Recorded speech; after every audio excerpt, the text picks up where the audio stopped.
امام زمانہ صلوات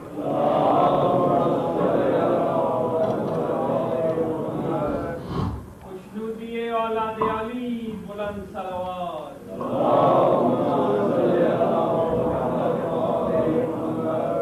خوشنودی مظلوم کربلا بلند تر صلوات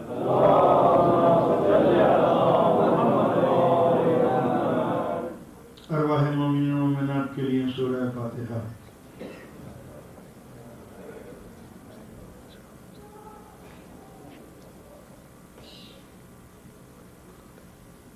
ائمہ معصومین و شہداء کربلا فاتحہ۔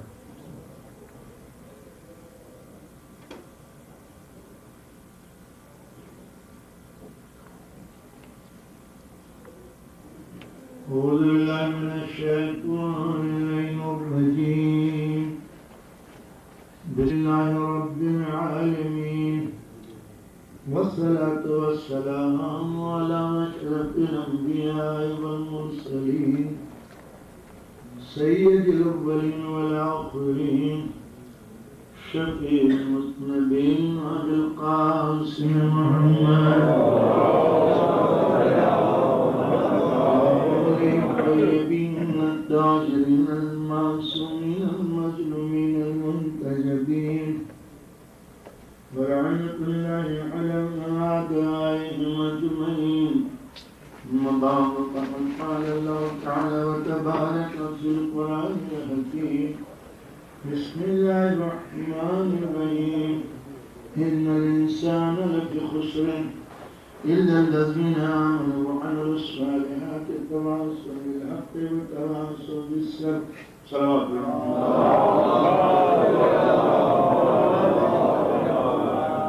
گفتگو انسان کے متعلق تھی. میں نے کل اس آیت کریمہ کو سرنامہ کلام قرار دیا تھا. اس کا یہ بھی پہلو ہے کہ ہم نے انسان کو ایسے میں تقویم بنایا الذی احسن کل شیء خلقہ. ہر چیز جو ہم نے عالم امکان میں بنائی وہ حسین تھی. لقد خلقنا الانسان فی احسن تقویم. من ان تمام حسینوں میں اگر کوئی مخلوق ہے تو وہ انسان ہے. ثم رددناه اسفل سافلین. پھر یہ بان کمال سے پھسلا تو گرتے گرتے وہاں پہنچا جہاں تنزل کی ساری سرحد تمام ہو چکی تھی. لیکن اگر یہ انسان وابستہ دولت ایمان بن جائے تو پھر ہم اس کو اجر دیں گے. ایک ایسا رواج جو کبھی ختم نہیں ہوگا. اس سے مانیے جو اب تک دیا ہے وہ اجر نہیں تھا, اب جو دے گا وہ اجر دے گا. ان دونوں میں ایک بنیادی فرق ہے. اجر کسی عمل کے نتیجے میں دیا جاتا ہے اور گاڈ گفٹ عنایت اور لطف کی بنا پر دیا جاتا ہے. مستحق نہ ہو مگر ہمارے کرم کا تقاضا تھا کہ ہم تم کو دیں. جو عطا کیا جاتا ہے صاحب کا موڈ اچھا ہو تو عطا ہے, اور موڈ بدلے تو پھر دیا جاتا ہے. یہ ہے مختصر سے زندگی کا کارنامہ. کہ آپ اگر مجھے یہاں پر مسافر سمجھ کے کوئی گالی دے دیں تو یہ عنایت تو خسروانا ہے. لیکن کیا مجھے یہ بھی حق ہے کہ آپ کی گاڑی کو توڑوں پھوڑوں سیٹ الٹ دوں گیئر بدل دوں یہ کر دوں وہ کر دوں؟ اس لائق نہیں ہے. وہ واپس کر دیجیے ٹیکسی میں پھر. لیکن میں نے اپنی گاڑی خرید دی تو اب کسی کو کوئی حق نہیں ہے کہنے کا کہ یہ سیٹ کیوں خراب کی, گیئر کیوں خراب, اسکرین کیوں توڑا, دروازہ کیوں مان لے گا. تو عطا پہ رنجشیں ہو سکتی ہیں, جزا پہ واپسی نہیں ہوا. غالباً نتیجے تک پہنچ گئے ہوں گے. جو جنت آدم کو ملی تھی وہ عطا تھی, جو خراب ہوا تو واپس لے لی گئے. پھر ہم نے بھی عہد کیا کہ اب بخشی ہوئی جنت نہیں لیں گے, کمائی ہوئی جنت.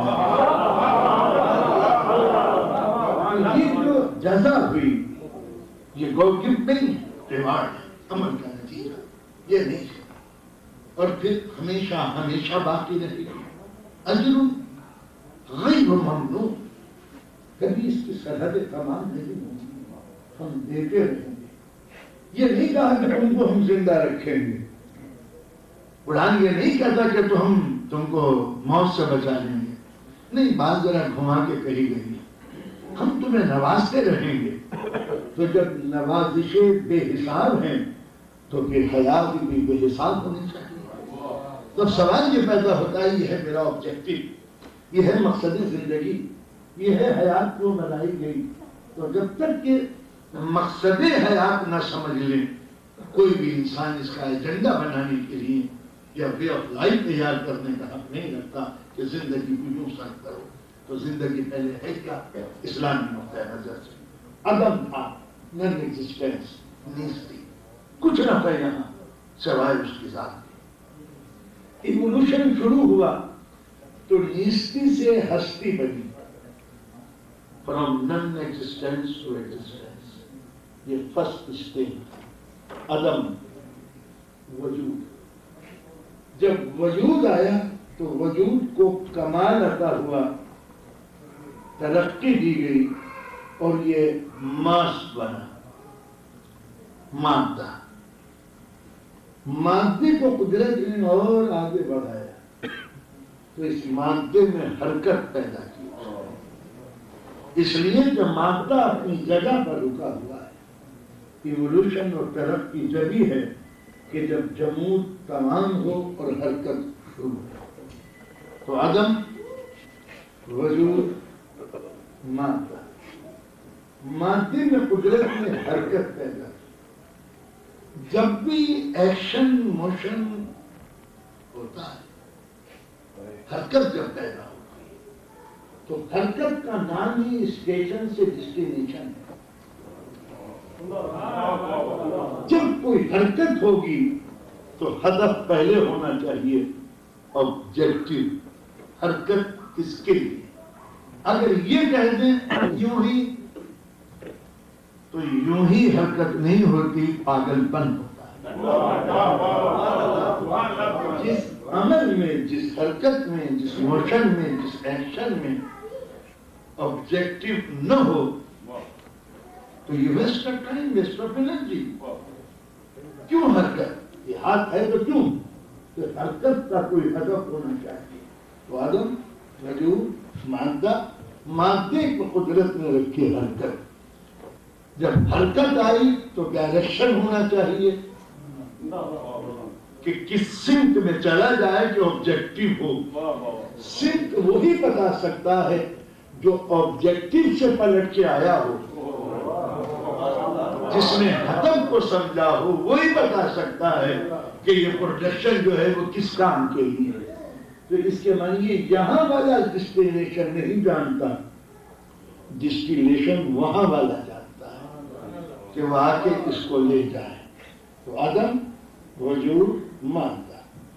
جب مادہ آیا تو قدرت نے حرکت دی، حرکت بہک سکتی تھی تو عقل دی۔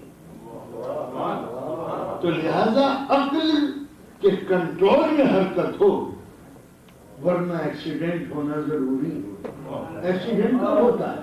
عام جھپکی، عقل غافل ہوئی، ٹکرا گیا ہو۔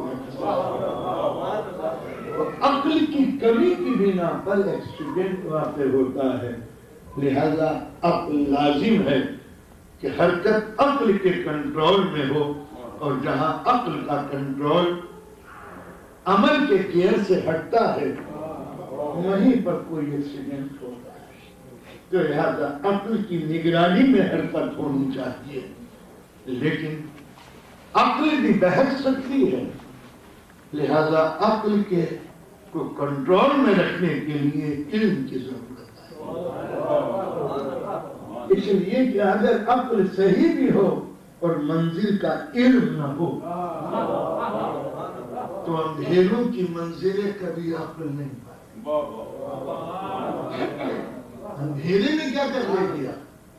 بس کیجیے آپ کے معصوم میں رات کو کوئی 2 بجے آئے، چاروں طرف یہاں سناٹا، تاریکی کی حکمرانی، ہال میں کون ہے؟ کوئی آواز نہیں، اسٹیج میں کون ہے؟ کوئی آواز نہیں، کچن میں کون ہے؟ کوئی آواز نہیں، اس کمرے میں کون ہے؟ کوئی۔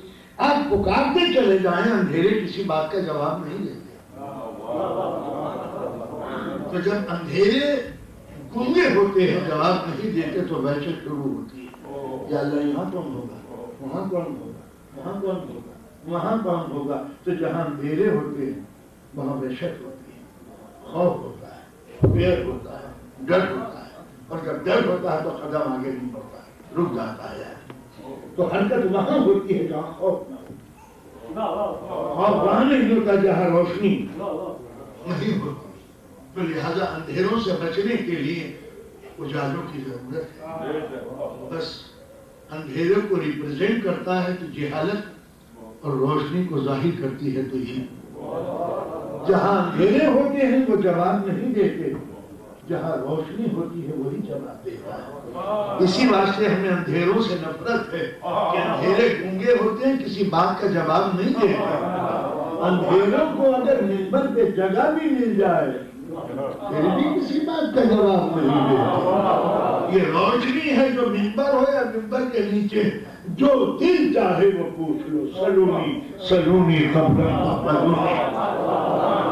اندھیرے اس لیے برے ہوتے ہیں کہ گونگے ہوتے ہیں، روشنی اس لیے عزیز ہوتی ہے کہ ہر مسئلے کا جواب دیتی ہے. اور عمل کے اوپر عقل کو مسلط کیا، عقل کے اوپر علم مسلط کیا، تاکہ علم کس کو کہتے ہیں؟ جو اننون ہو اس کو نون بنانا. ہر وہ چیز جو ڈسکور ہو اس کو ڈسکور کرنا، یہ ہے علم. اور قدرت نے علم کو یوں لازم قرار دیا کہ کوئی چیز اگر خدا کو پہچان سکتی ہے تو وہ علم کی مدد سے عقل پہچان سکتی ہے. صرف عقل ہی میں اتنی طاقت ہے کہ وہ خدا کو پہچان لے. مگر عقل بھی اگر اندھی ہو تو کیا بتائے گی جب تک کہ یہ عقل کو روشنی نہ ملے. لہذا علم ہے، لیکن علم کی بنیاد ہے آبزرویشن. 5 سینسز جس چیز کو کوآپریٹ کریں اور اس کے آبزرویشن کے سرکل میں کوئی آ جائے تو ریزلٹ عقل نکال دے گی آبزرویشن کے بعد. سخت جو بول رہا ہے یہ ہے آبزرویشن. آنکھ سے دیکھنا، ناک سے سونگنا، کانوں سے سننا، ہاتھ سے چھونا، زبان سے چکھنا. جب یہ 5 سینسز کوآپریٹ کریں گے تو آبجیکٹو ذہن میں گھومے گا کہ کیا ہے. جب کیا ہے تو عقل بتائے گی کہ مائی. اتنا مواد جب اکٹھا ہوگا تو رزلٹ نکالے گی. یہ سب پرانی تصویریں جانی پہچانی ہیں، کچھ مائل و شباب ہیں، کچھ پیڑھی سے گزر رہی ہیں. یہ نظر نہ دیکھا، کانوں نے سنا کہ گرم جوشی ہاتھوں سے لفظ پہنچا بارگاہ قلب کی طرف. پہچان لیا میں نے آپ کو. تو یہ ہیں 5 ہمارے سینسز جو کوآپریٹ کرتے ہیں اور رزلٹ نکالتے ہیں. آبزرویشن دماغ پہ نتیجہ نکالتا ہے کہ کون سا ہے، یہ کون سا ہے، یہ کون سا ہے. تو علم بھی محتاج ہے آبزرویشن کا کہ علم جب پتہ چلے گا کہ جب شواہد اس کو ملتے چلے جائیں. ماں برائے حواس خمسہ انسان ادراک نہیں کرتا. اسی چیز کو دیکھتا ہے جس کو نظر دیکھ لے پہچان لے گا، چکھ کے سن کے ہاتھ چھو کے. لیکن جو 5 سینسز سے آگے ہے اس میں عقل بیچاری کیا کرے؟ تو پوچھے گی کہ ماں برائے حواس کیا ہے. اب عقل ختم ہو گئی، اب قیاس شروع ہوا. قبر میں کیا ہوگا؟ نہ نظر جانتی ہے، نہ کان، نہ ناک، نہ زبان، نہ یہ. قبر میں کیا ہوگا؟ یا تو اعتراف کر لے کہ ہمیں نہیں معلوم. جب اعتراف نہیں کرتا تو غرور جہالت میں کہتا ہے یوں ہوا ہوگا، یوں ہوا ہوگا. اس لیے جہاں علم کی روشنی نہیں پہنچتی وہاں قیاس میں قدم رکھے. یا تو کوئی علم ہو، جب علم سے نفرت ہو گئی تو بھائیوں نے قیاس کے خلاف دلا دیے کہ یہ ہوا ہوگا، نبی نے نماز یوں پڑھی ہوگی، پڑھی کیسے کہ یوں پڑھی ہوگی. ارے کوئی آبزرویشن کے لیے کوئی گواہ نہیں تھا. یہ ہے قیاس کے اپنی طرف سے کسی چیز کو سجیسٹ کرنا کہ یہ ہوا ہوگا. اور یہ پہلا قیاس تھا جو شیطان نے کیا تھا آدم کے مقابلے. تو جب بھی معصوم کے مقابلے میں کوئی عمل ہوگا وہ شیطانی وسوسہ تو ہو سکتا ہے، حقیقت نہیں ہو سکتا. یہ ہوا ہوگا، قبر کے بعد کیا ہوگا؟ یہ ہوا ہوگا. قبر اس کے بعد کیا ہوگا کہ شاید یوں ہوا ہوگا. تو انسان سرحدوں پہ رکتا نہیں، کیونکہ اس کے پاس اللہ نے ایک صفت دی ہے علم حاصل کرنے کے لیے، انسٹنکٹ آف کیوریوسٹی. کیوں، کیا، کیسے، کون، کب، کس کا، کدھر، بھائی، ہو. یہ کیوریوسٹی صرف انسان میں ہے، جانوروں میں نہیں. گنگا سے پانی ہم نے بھی پیا، گائے نے بھی پیا. گائے پانی پی کے کھونٹے سے بن گئی، ہم کھڑے رہے. یہ گنگا نکلی کہاں سے، گئی کہاں کو، کون کون سے چہرہ ہے، کیا تاثیر ہے، کیا تاریخ ہے. یہ ہے انسٹنکٹ آف کیوریوسٹی. اگر یہ نہ ہوتی تو انسان اندھیروں میں جاہل بنا رہتا. چاند پہ کیا ہے چل کے دیکھو، ہوا میں کیا ہے اڑ کے دیکھو، ہمالیہ میں کیا ہے چل کے دیکھو، سمندر میں کیا ہے اتر کے دیکھو. تو اگر یہ کیوریوسٹی نہ ہوتی، یہ کون ہے اس کا جواب ہے علم. یہ کیا ہے اس کا جواب ہے علم. یہ کس کا بچہ ہے اس کا جواب علم ہے. یہ کلام کس کا پڑھا جا رہا ہے اس کا جواب علم ہے. تو اگر یہ کیوریوسٹی نہ ہوتی تو انسان میں علم کی صلاحیت پیدا نہ ہوتی. تو لہذا انسان کو قدرت نے انسٹنکٹ کو کیوریوسٹی دی، تجسس کہ یہ کیا ہے پوچھنا، اس کی فطرت خاصیت ہے. یہ غیب پہ الجھ جاتا ہے، ظہور پہ مطمئن ہوتا ہے. میں تقریر کر رہا ہوں، یہ بھلائی جا سکتی ہے مگر جب خاموشی سے اتر کر نہ جانے کیا کیسی بھائی کے کان میں کیا کہیے.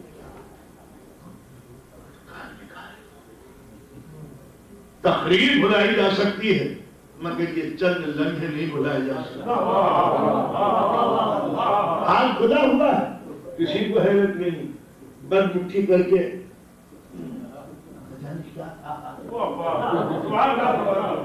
اس کے معنی کہ انسان کی فطرت یہ ہے کہ ظہور پہ حیرت نہیں ہوتی، غیب پہ حیرت ہوتی ہے. غیب کا انتخاب نہ ہو جائے، جب تک کہ مٹھی کھل نہ جائے، جب تک کہ راز معلوم نہ ہو جائے، جب تک کہ چھپی ہوئی حقیقت ڈسکور نہ ہو جائے، انسان کے ذہن کو سکون نہیں ملتا. تو یہ ذوق تجسس تھک جاتا ہے جب ہوا سے خمسہ چھاپ چھوڑ دیتے. تو دنیا کے بارے میں تو علم ہو سکتا ہے کہ یہ کیا ہے، کیوں ہے، کیوں ہے، اس کا جواب مل جائے گا. لیکن مرنے کے بعد کیا ہوگا، قبر میں کیا ہوگا، آخرت کیا چیز ہے، دوزخ کیا ہے، جنت کیا ہے، یہ انسٹنکٹ ہے. اور یاد رکھیے، desire can be change but instinct can not be change. یہ ڈائیورژن تو ممکن ہے، انسٹنکٹ کبھی ختم نہیں ہوتی. یہ قدرت کے ہاتھوں میں ایک لجام ہے، بچہ چلا جا، مگر فطرت کی ڈور میرے ہاتھوں میں ہے. کہیں بھی چلا جا مگر یہ ایک ڈور میں نے اپنے ہاتھوں میں رکھی ہے کہ تو میرے سامنے پھر بے بس ہے. کوئی ڈور نظر نہیں آتی مگر فطرت کی لگام قدرت کے ہاتھوں میں ہے، کیا ہوگا. لہذا پروردگار عالم نے ذوق تجسس کو انسان کے اندر چھپا کے رکھا. فرائض کو پڑھ جائیے، وہ انسٹنکٹ کے بارے میں تو ذکر کرتا ہے مگر یہ نہیں بتاتا کہ یہ آئی کہاں سے انسان کے معاشرے. اس لیے کہ ضرورت تو کچھ دیر کے بعد پیدا ہوگی، مگر پیدا ہونے کے بعد سب سے پہلی چیز جو آؤٹ پٹ میں آئی وہ انسٹنکٹ تھی انسان. تو لہذا انسٹنکٹ کبھی نہیں بدلتی. خوف کیا چیز ہے، ہیومن انسٹنکٹ. اب چونکہ بات آ گئی، میں ابھی میرا موضوع نہیں ہے.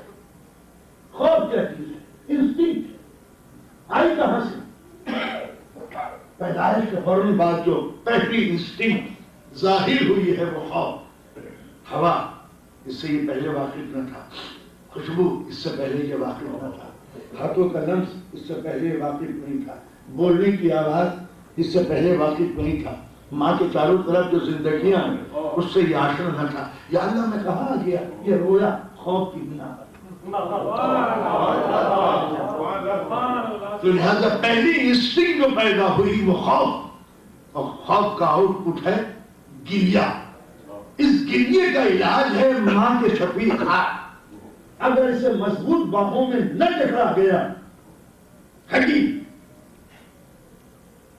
تو پھر اس کے سب کانشس میں بیٹھ جائے گا. وہ انسان کبھی بولڈ اسٹیپ لے ہی نہیں سکتا جس کے چاہنے والوں نے اسے ہاتھوں پہ نہ اٹھایا. آپ نے محسوس کیا کہ انسان کی زندگی کتنی محتاج ہے. اگر اس کو شفیق ہاتھوں نے کھینچ کے پیار نہ کیا ہو تو یہی بچہ آگے چل کر بزدل، خوفزدہ، سہما ہوا، ڈرا ہوا یہ بزنس نہیں کر سکتا، کبھی بولڈ اسٹیپ نہیں لے سکتا، کبھی دشمن کا مقابلہ نہیں کر سکتا. اسی بات سے بھاگنے والوں کے لیے کہا جا سکتا ہے ماؤں کی شفقتوں سے محروم ہوں گے. جنگل کی اولاد کو کہاں ممتا ہے نصیب. تو لہٰذا آپ نے محسوس کیا کہ یہ پہلی انسٹنکٹ تھی جو انسان کو محسوس ہوئی، لہٰذا فیئر انسٹنکٹ ہے. آئی کہاں سے؟ فرائڈ کو نہیں معلوم، کسی کو نہیں معلوم، چونکہ کوئی اس کے بارے میں جانتا نہیں. اس نے صرف جسم پڑھے ہیں، ذہن نہیں. اور جنہوں نے ذہن پڑھے ہیں انہوں نے عقلیں سمجھی ہیں، دل نہیں. صرف میں جانتا ہوں، منبر رسول پہ بیٹھنے والا خطیب جانتا ہے، قرآن پڑھنے والا مسلمان جانتا ہے کہ یہ ہیومن انسٹنکٹ انسان میں آئی کہاں سے. ابھی تو فرائڈ کو یہ بھی نہیں معلوم کہ فزیکل انسٹنکٹ میں اور اسپریچول انسٹنکٹ میں فرق کیا ہے.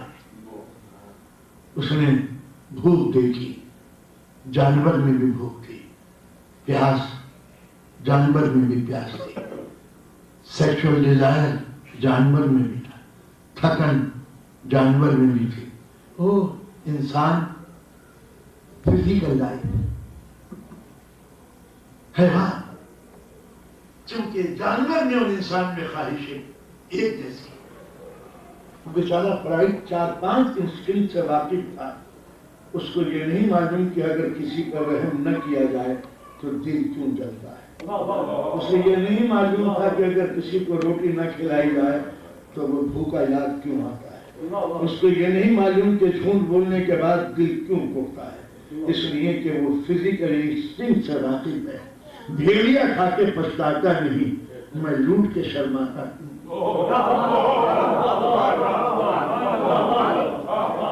آپ نے محسوس کیا تو اسپریچول انسٹنکٹ سے دنیا واقف ہی نہیں کہ کس سائنس پر بھروسہ کیا جائے. جب سائنس کو ABC نے نہیں معلوم زندگی کی تو جسم کی کیفیتوں کو سائنس آج نہیں جانتی تو ذہن کی منزلوں کو سائنس کیا پہچانے. اور جب سائنس کو ذہن کی دنیا صرف 100 برس پہلے معلوم ہوئی ہے فرائڈ کو، تو دل کی دنیا تو اتنی گہری ہے کہ خود قدرت کہتی، رسول کہتا ہے من عرف نفسہ فقد عرف ربہ. جس نے نفس کو پہچان لیا وہ خدا کا عالم ہے.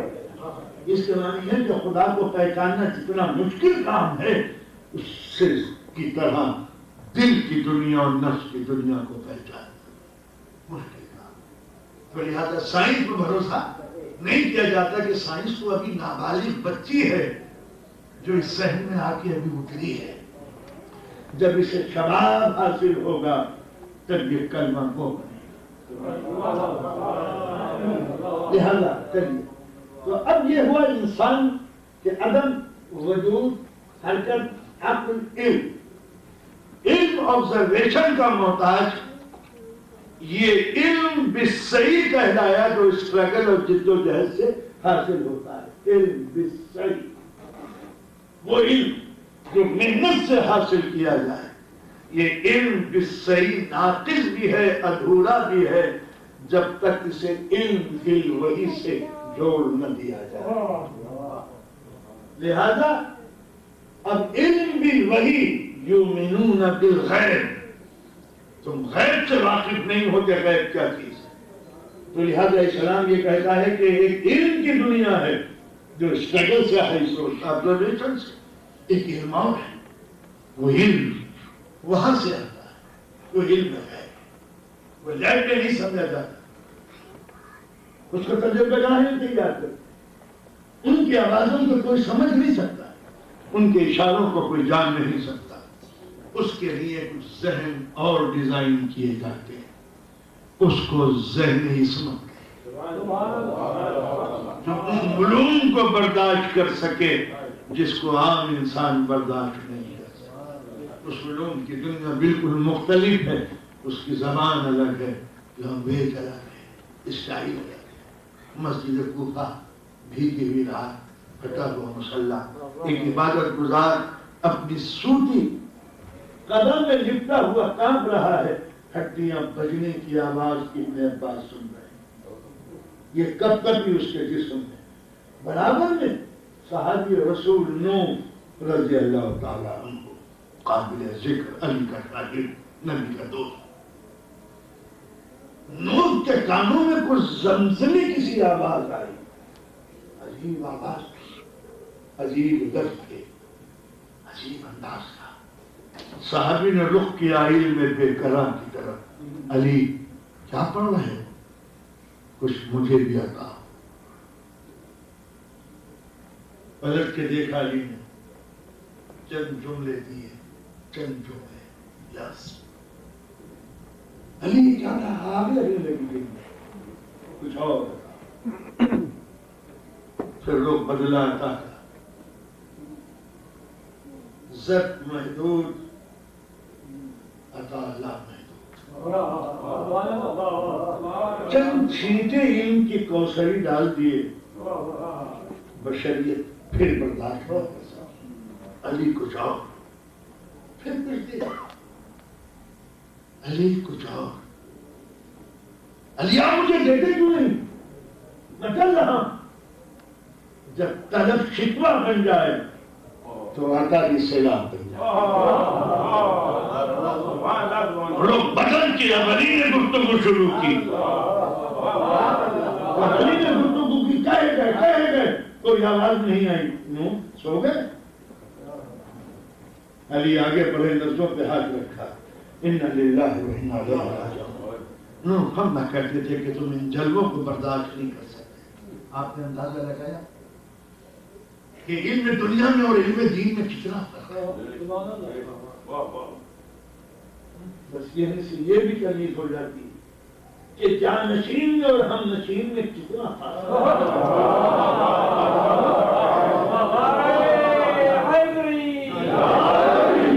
جو جب جلووں کو برداشت نہ کر سکے وہ نبی کا دوست ہے، اور جو حقیقتوں کو بے نقاب محسوس کر لے والی کا دل.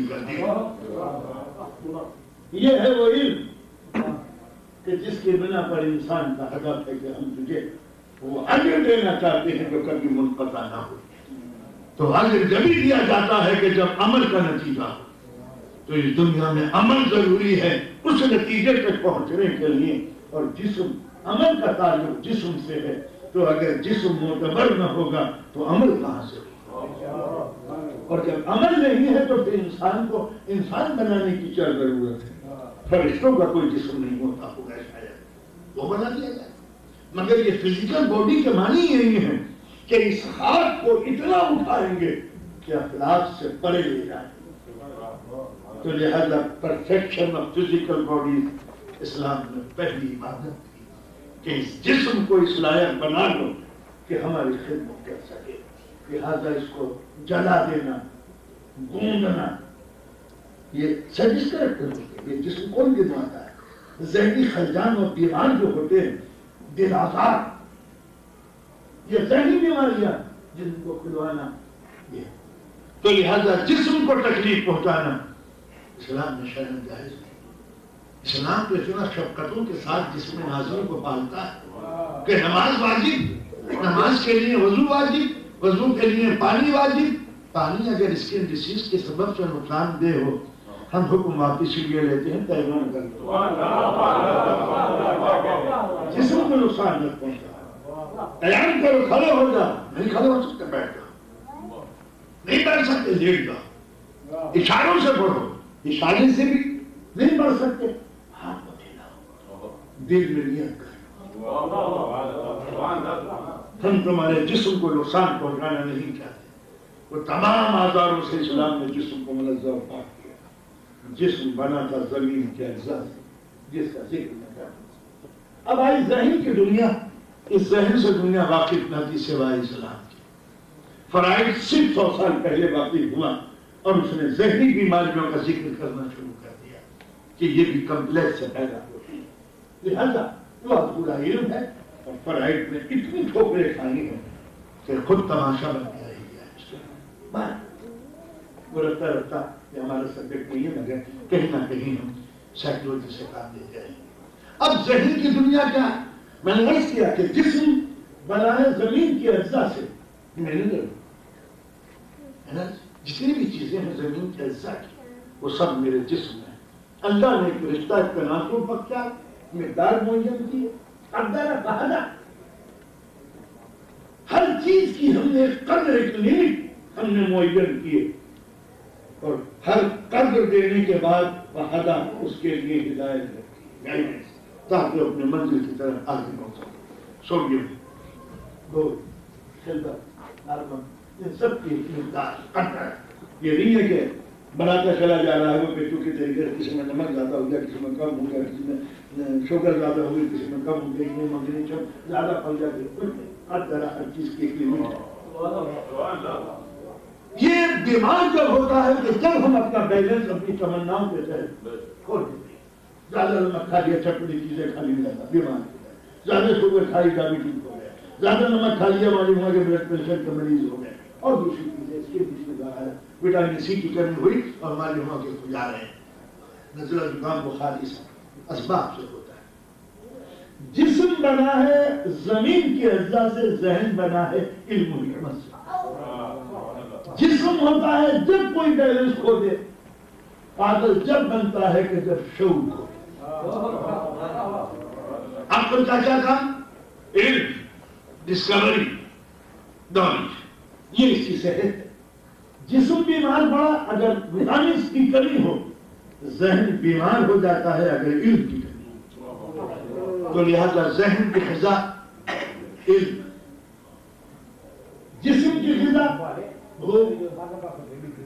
پانی، غذا، آرام، جنسی خواہشات۔ ذہن ان سب سے الگ ایک نئی چیز، انکشاف، ڈسکوری، معلومات۔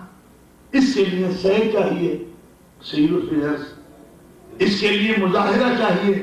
افلا ینظرون الی السماء، آسمان کی طرف کیوں نہیں دیکھتے؟ اسے تدبر چاہیے۔ تدبر کہتے ہیں پیچھے والی چیز کو سامنے لے کے آنا، تدبر۔ افلا یتدبرون القرآن، میں روز قرآن پڑھتے غور و فکر نہیں کرتے، تو اس کے معنی ہے کہ دماغ کا کام ہے غور و فکر، ڈسکوری، انکشافات، علم کی تحقیق، ہر چھپی ہوئی چیز کو ظاہر کرنا دماغ کا ایک اور کام ہے۔ جسم کو فائدہ پہنچانے کے لیے راستے تلاش کرنا، دو چیزوں میں حسن انتخاب کے، which one is better for human beings، یہ ہے دماغ کا کام۔ دو چیزوں میں حسن انتخاب کہ کون سی چیز انسان کے لیے مفید ہے، کون سی چیز انسان کے لیے مضر ہے، دماغ کا کام صرف منفعت پہنچانا ہے، نقصان اٹھانا نہیں۔ جب نقصان دماغ اٹھائے گا، جھنڈا جائے گا، پریشان ہوگا، پاگل پن ہوگا، لاؤس نہیں ہونا چاہیے۔ دماغ فائدے کی باتیں کرتا ہے، پانی میں دودھ میں پانی ملانا دماغ سے سیکھا ہے، مرچوں میں ہی پیس کے ڈال دینا دماغ کا کام ہے، ہر چیز میں دھوکہ دینا دماغ کا کام ہے، آدمی کو فائدہ پہنچانا ہے ہمیں۔ تو دماغ کا کام صرف اتنا ہے کہ انسان کو غور و فکر کر کے فائدہ پہنچائے۔ جب انسان کسی ایسی چیز کو معلوم کرتا ہے جو بشر کے لیے ہدف سے دور کر دے، جو چیز ہدف سے دور کر دے دماغ کو کہ فیصلے کو، کو قرآن ایک لفظ دیتا ہے خسران، لاس. ان الانسان لفی خسر. میں نے جو آیت پڑھی تھی آج وہ کہ انسان گھاٹے میں ہے. کیوں کہ جب اس کا سلیکشن ریورس گیئر میں ہوگا تو منزل دور ہو جائے گی آبجیکٹو، اور جب کسی عمل کے نتیجے میں ہدف منزل دور ہو جائے تو قرآن اس کو کہتا ہے خسران، لاس. کیوں کہ جتنا انویسٹمنٹ ہم نے کیا تھا فطرت میں انسان کے لیے تاکہ وہ منزل تک پہنچ جائے، اس کا رزلٹ آؤٹ پٹ اچھا نہیں نکلا، وہ ہے خسران. کتنی بجلی ہم نے خرچ کی تمہارے لیے. جب سورج کو چھپا دیتے ہیں تو الیکٹرک لگاتے ہیں، اور جب بل آتا ہے تو بل بلا جاتے ہیں. سورج کی تماشت میں اتنا پسینہ نہیں نکلتا جتنا بل کو دیکھ کے پسینہ نکلتا ہے. بیوی شخص شوہر کو دیکھتی ہے، شوہر شخص بیوی کو دیکھتا ہے. اتنا بل کیسے آیا وغیرہ. آپ نے محسوس کیا کہ اس کی نعمتیں ہیں جب وہ چھن جاتی ہے تو انسان کو بلاتا ہے. اتنی نعمتیں قربان کر لی کہ جب قدرت نے کہا تو نعمت اللہ بلاتا ہے سوا، اگر تم میری نعمتیں گننے لگو تو حیات کفن میں لپٹ جائے گی، میری نعمتیں گنی نہیں جائیں گی.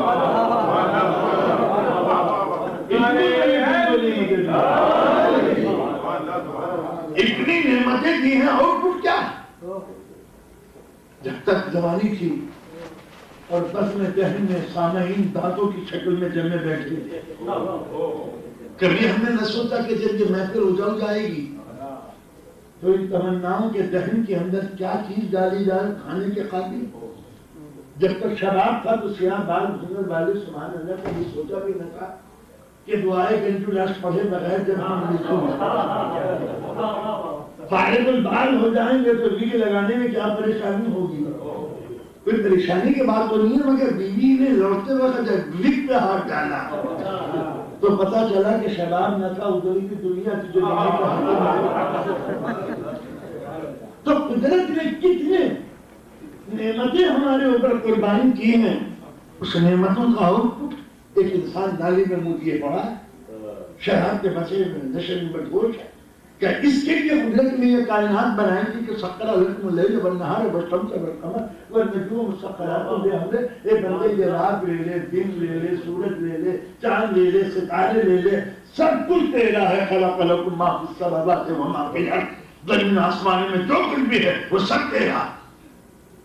خلق لکم الدہر لتاکلوا لحما طریا. ہم نے تیرے لیے سمندر میں فریش فوڈ تیار کیا. باسی سڑی بھی مچھلیاں نہیں کھلائیں گے تو لحم طریا. تو یہ سب کے نتیجے میں انسان اگر کسی ایسی چیز کو چن لے جو ہدف سے دور ہو، وہی ہے خسران، لاس. لیکن اگر آبجیکٹو کی طرف بڑھ رہا ہے انسان ڈیسٹینیشن کی طرف تو قرآن اس کو کہتا ہے پروگریسو اسٹیج، فلاح.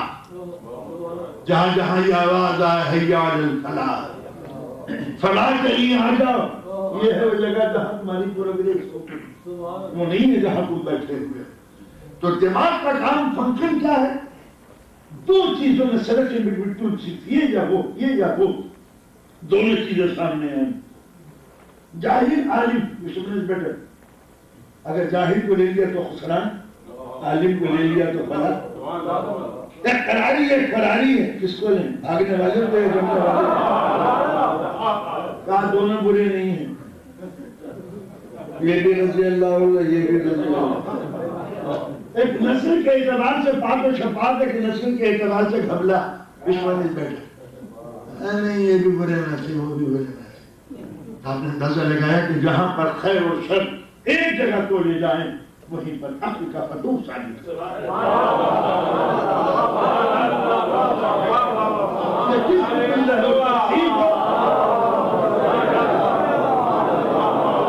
کس کو چنا کرنا، تفسیر کو یا تفسیر کو؟ نہ جو ہے تفسیر بھی بری نہ ہے تفسیر بھی، ہاں یہ بھی اچھے ہیں یہ بھی اچھے ہیں. تو جہاں پر ذہن انسانی کنفیوز ہو جائے کہ کس کا انتخاب کرے، اسلام یہی کہہ رہا ہے کہ قرآن مجید میں غور و فکر کیوں نہیں کرتے؟ افلا یتدبرون القرآن، تو قرآن مجید میں غور کیوں نہیں کرتے؟ جو چھپی ہوئی چیزیں اس کو لے کے آؤ. قرأت بڑی اچھی ہے، تفسیر بڑی اچھی ہے، تجوید بڑی اچھی ہے، بہت تیزی سے پڑھتے ہو، ایک ہی دن کے اندر 2 دن کے اندر پوری تلاوت قرآن مجید پڑھ جاتے ہو، اس کوئی بری نہیں ہے، اپنی گرفتار کے تو لہذا پروردگار عالم نے یہ کہا کہ تم کو جسم پر یقین مت رکھو، عمل کرو، اور ذہن پہ بھی یقین مت کرو، عمل کرو۔ جسم ہے تو عمل صالحات، ذہن ہے تو غور کیوں نہیں کرتے؟ ہر چیز پر غور غور غور غور، اس لیے کہ اگر کوئی چیز پہچانتی ہے خدا کو تو صرف عقلی ہے، جس کو قرآن کہتا ہے گھر میں مت رکھو، باہر لے کے آؤ، سورج کو دیکھو، چاند کو دیکھو، آسمان کو دیکھو، زمین کو دیکھو، صرف گھومو پھرو، سمندر میں اترو، ہر چیز کے غور و فکر کے لیے، چونکہ ہم نے دماغ کو بنایا ہے ٹیکنالوجی، ڈسکوری، نالج، علم کے ذریعے۔ تو جب یہ دماغ ایسا ہے تو اب ہدایت کی دماغ کیسا؟ تو لہذا جس طرح جسم معصوم کبھی بیمار نہیں پڑتا، اسی طرح ذہن معصوم کبھی بیمار نہیں پڑتا۔ بھوک، پیاس، تھکن، غم، تعب، یہ وہ ہیں جو ذہن پر اثر انداز ہوتے ہیں۔ میں 2-2.5 گھنٹے کی مجلس پڑھ کے اٹھوں، ایسا کوئی زیادہ نہیں ہے، لیکن مسئلے میں درد ہوں، مولانا ایک مسئلہ، ارے بھیا ذرا کچھ آرام کرنے، تو جب تھکتا ہے تو ذہن کام نہیں کرتا۔ افطار کرو قریب ہے، مولانا ذرا ایک مجلس پڑھ دیے، ارے بھیا روزے کا آخری وقت ہے، کیوں کہ بھوک کا اثر دماغ پر، پیاس کا اثر دماغ پر، غموں کا اثر دماغ پہ ہوگا، تعب کا اثر دماغ پہ ہوگا۔ ہمارے معصوم دماغ کا کوئی تعلق جسم کے نظام سے نہیں۔ ہماری عقل کب کام کرتی ہے؟ جب سرکولیشن آف بلڈ دماغ کی طرف، جب دماغ کی طرف جاتا ہے خون تو عقل کام کرتی ہے۔ یہ بوڑھے ہوئے بھولنے کی کیا بات ہے؟ بھول کر بڑھاپے میں کیوں؟ دوران خون جب دماغ کی رگوں تک نہیں پہنچ پاتا تو اتنی دیر کے لیے فراموشی ہو جاتی ہے۔ خون دوران کرے تو عقل بھی کام کرے، اور جب دوران لہو ناقص ہوتا ہے تو پھر عقل کام نہیں کرے۔ اسی واسطے آدمی جب بولتا ہے جب عقل صحیح ہو، عقل جب صحیح ہوتی ہے جب دوران لہو درست ہو، اس وقت کوئی نہیں بولتا۔ جب موت آ جائے اس وقت کوئی نہیں بولتا ہے، جب سر قلم ہو جائے۔ اس لیے کہ زبان کا تعلق ذہن سے، ذہن کا تعلق جسم سے، جسم کا تعلق کچھ ادھر گردن کٹی، نہ نظر آتا ہے، نہ سنتا ہے، نہ چکتا ہے، نہ سنتا ہے، وہ سورس ختم ہو گیا جس سے یہ دنیا آباد تھی۔ لیکن یہ ہم ہیں کہ جو بھوک میں، زندگی میں، موت الگ الگ فاصلہ ہے۔ معصوم کی زبان نظام جسم کی پابند ہے، ورنہ کبھی بھی گردنیں کبھی قرآن مجید نہیں پڑھتا۔ سر کو لوگے نہیں لاتا ہے، پھر یہ کیا چیز پڑھ رہا؟ جسم وہاں تو معلوم ہوا کہ اگر یہ جسم کے رہنے منت ہوتے تو بیماریوں میں ہذیان بڑھ سکتے ہیں۔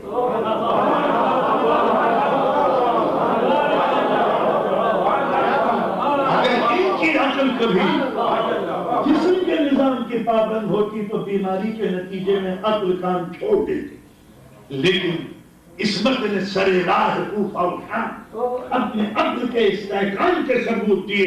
قتل کرنے والوں، تم نے زبان بند رکھنے کے لیے قتل کیا تھا، یہ تمہاری بے بسی تھی، یہ ہمارا اختیار۔ اختیار کی بات پر خدا کی ایک صفت متکلم، بولنے والا۔ خدا بولتا ہے نہیں، پھر متکلم کیسے؟ کہ جس میں چاہے کلام پیدا کر دے، وہ ذروں کو تکلم دے دے، شجر زیتون کو تکلم دے دے، پتھر بولیں گے، موسیٰ سے زیتون کا درخت بولے گا، نبی کے ہاتھوں پر ذرے بولیں گے۔ خدا جس میں چاہے کلام پیدا کرا دے، جو اس کا خلیفہ ہو، جو اس کا نائب ہو، اس میں یہ صفت من جانب اللہ آتی ہے امام بھی جس میں چاہے کلام پیدا کرا دے، چاہے حجر اسود سید سجاد کے سامنے بولے یا کٹا ہوا سر نو کے سنا۔ زبان ایک عضو ہے جس سے بولا جاتا ہے، ہڈیاں نہیں بولتی، گوشت نہیں بولتا، مگر ایمان چاہے تو کٹی بھی گردن بولتی۔ کیا ہوئے کہ ہمارا نظام عقل جو ہے وہ جسم کے ماتحت نہیں ہے، ہم باہر سے بولتے ہیں۔ تو لہذا معصوم نے عقل کو نمونہ کار بنا کے کہ تمہاری عقل بہت اچھی سمجھتا ہے سب، مگر یہ کوئی ضروری نہیں کہ اگر تمہاری عقل میں کوئی چیز نہ آئے تو تم کہہ دو کہ اس کا کوئی وجود نہیں۔ اس لیے کہ بشر کی عقل پر اعتبار کرو، جو صبح سے لے کے شام تک عقل ٹھوکرے کھائے، اس عقل کی بنا پر کہتے ہیں ہماری سمجھ میں نہیں آتا، ہماری سمجھ میں نہیں آتا، ہماری سمجھ میں نہیں آتا۔ آپ ٹھیک ہے؟ تو لہذا اس عقل کو ماسٹر مائنڈ کے ماتحت کرو کہ تمہاری عقل جب کامل ہوگی جب عقل کل کے فیصلوں کو سمجھنے کے لائق ہو جاؤ۔ تو لہذا معصوم پہ تنقید کرنے سے پہلے اپنی عقل کی زندگی کا ثبوت دو کہ یہ ہماری عقل ہے۔ اس لیے کہ عقل جب ہی کامل ہو سکتی ہے جب عقل کامل کی ماتحت بن جائے۔ معصوم کو مشورہ دینے سے پہلے خدا کو مشورہ دیا جا رہا ہے۔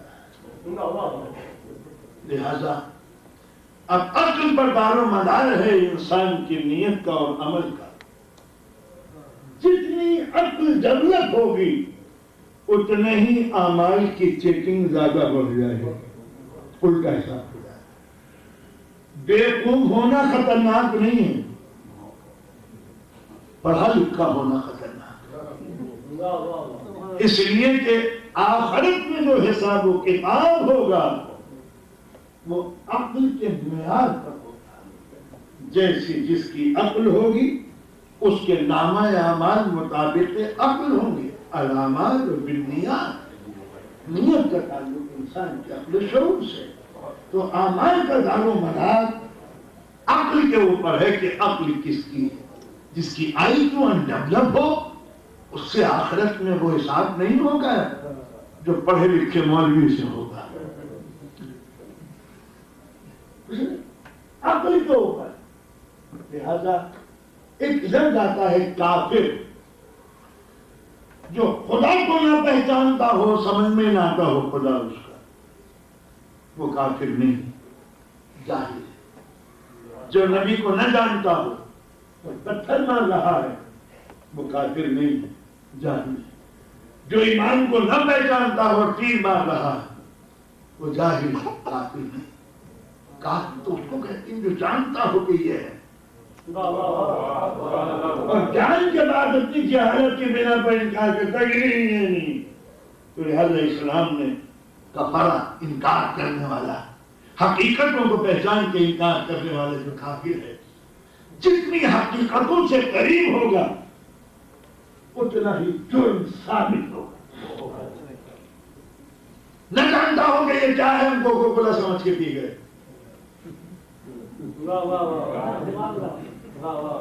کہ یہاں ٹین جو ہے اس میں کولا ہی ملتا ہوگا، ہم نے نہیں دیکھا کہ اندر ٹین کے اندر کیا ہے، ٹین ہے یا بتین ہے، ٹین جیسی وہ غریب ہے۔ تو ہم نے محسوس کیا کہ اگر دانستگی میں کوئی جرم ہو جائے تو اسلام اسے معاف کر دیتا ہے۔ ہمیں نہیں معلوم تھا کہ گن لوڈیڈ ہم نے ایسے ہی فائر کر دیا، انٹینشن نہیں تھی قتل کی، خدا سزا نہیں دے گا، غفلت کی سزا دے گا، پوچھ لیا ہوتا ایسی چلا بیٹھے، وہ سزا اور ہوگی، مگر قتل عمد میں بھی دنیا مجبور ہے اسلام کے عیسائیوں کو ماننے کے لیے کہ انٹینشن کیا تھی، قتل کرنا تھا یا اتفاق سے قتل ہوا۔ اسی واسطے آپ کے ایکسیڈنٹ کی سزا موت نہیں، اس لیے کہ آپ گاڑی چلا رہے تھے مارنے کے لیے نہیں، آگے ضرور ایکسیڈنٹ ہو گیا، قتل کرنا مناسب نہیں ہوگا، نہ قتل کا مقدمہ چلے گا، غفلت کا قتل ہو رہا ہے، گاڑی خراب کی آپ نے چیک بھی نہیں کرائی، وقت لگایا، تو لہذا اعمال کے اوپر، تو عمل اور نیت ذہن کے اوپر دار و مدار ہوتا ہے۔ بہت سے ایسے ہوتے ہیں کہ نیت چھوٹی ہوتی ہے، عمل کی کثرت پہ جزا نہیں ملے گی، ذہن پہ جزا ملے گی۔ نیت یہ تھی کہ میں نظر رکھوں گا تاکہ دنیا مجھے سب کی سمجھے، ہے بلا بریانی بھی کھائی، موٹی موٹی لوگ، تو نیت تھی نظر کے نہیں، سخاوت کے اظہار کی۔ عمل بہت کیا، 2000 آدمیوں کو گھرا دیا، نیت تھی چھوٹی سی، تو 2000 کی مقدار سے سوال ملٹی پلائی نہیں ہوگا،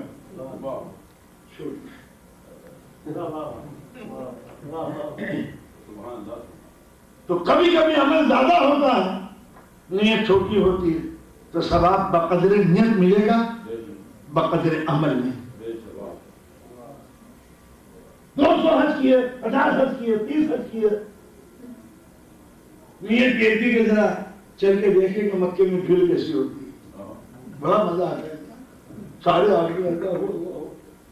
اگر نیت یہ تھی تو اگر 50 بھی حج کر لیا آپ نے تو حج کی کثرت کا ثواب نہیں ملے گا، نیت کی قلت لے ڈوبے گی۔ کبھی کبھی ہوتا بھی ہوتا ہے، نیت بڑی ہوتی ہے، عمل کے لیے گنجائش نہیں ہوتی۔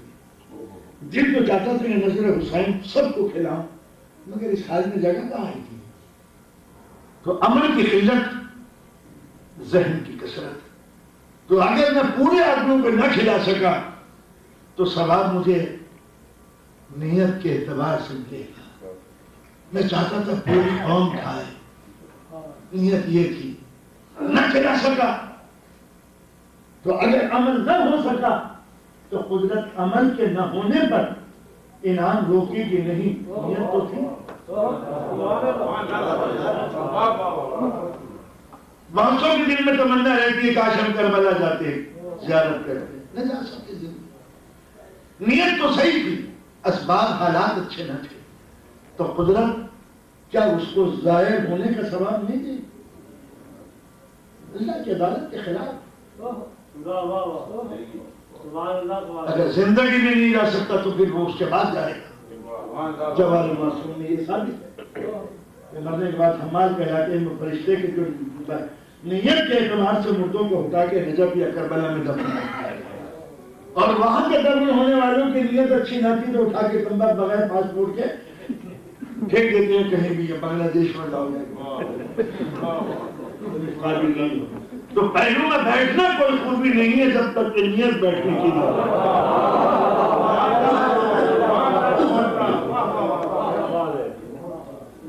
تو میں نے کہا کہ کثرت عمل ہو، نیت چھوٹی ہو تو ثواب چھوٹا، کثرت نیت بڑی ہو، ثواب عمل کم ہو، تو ثواب نیت کی کثرت پہ ملے گا۔ فرض کیجئے کسی کے پاس ایک ہی جو کی روٹی ہے اور ساحل آ گیا، روٹی تو ایک، ہم بھوکے بھی صحیح مگر اس کی تمنا نہیں۔ عمل بڑا چھوٹا تھا کہ جو کی روٹی دے گی، نیت بہت بڑی تھی، تو اس عطا کے بدلے میں اگر سورہ حل عطا نہ اترے،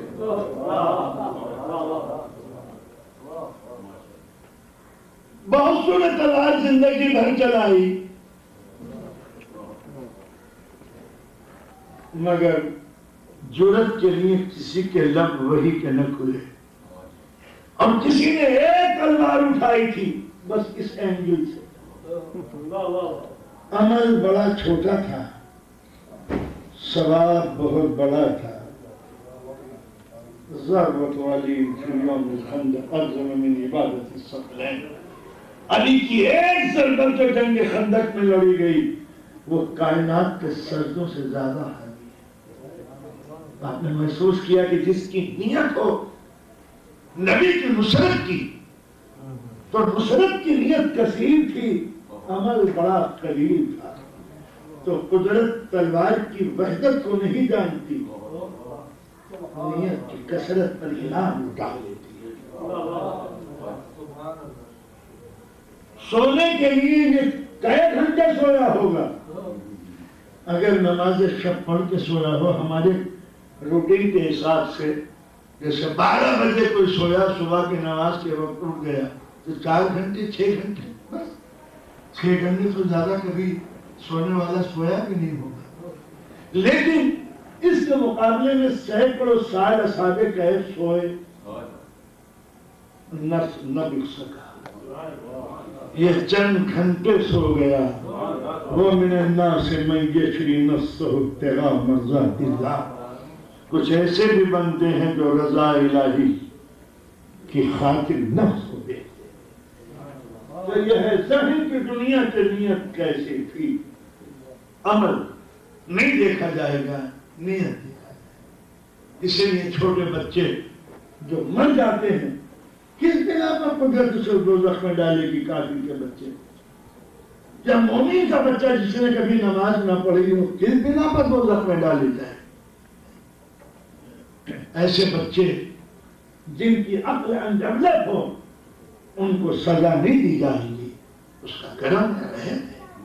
ممکن ہے کہ کافروں کے بچوں کو آپ کا غلام بنا کے غلام نام دے کے جنت میں بھیج دے، یا یہ جو جنگلوں میں صحراؤں میں رہتے ہیں جس میں آپ کے کوئی مبلغ آج تک پہنچا ہی نہیں، تو ہر مبلغ گنہگار کا ہوگا کہ تم نے دین حق کیوں نہ پہنچایا جبکہ ہم نے تمہیں امریکہ پہنچا دیا۔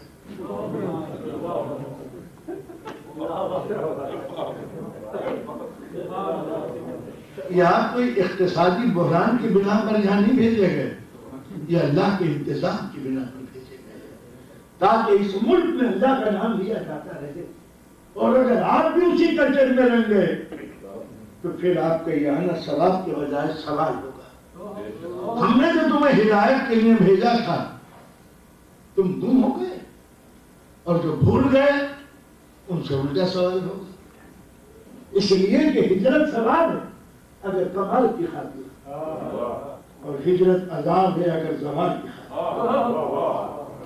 وطن کو چھوڑنا مبارک ہے اس لیے کہ کبھی کبھی وطن کا چھوڑنا الہی اسباب کے تحت ہوتا ہے، قدرت بھیجتی ہے۔ امام جعفر صادق علیہ السلام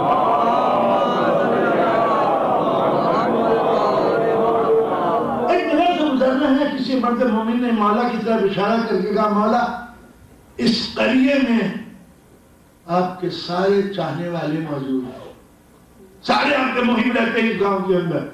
امام نے کہا پالنے والے اس گاؤں والوں کو منتشر کر دے، یہ گاؤں بھی کیوں بڑے ہوئے، انہیں ہٹا دے یہاں سے۔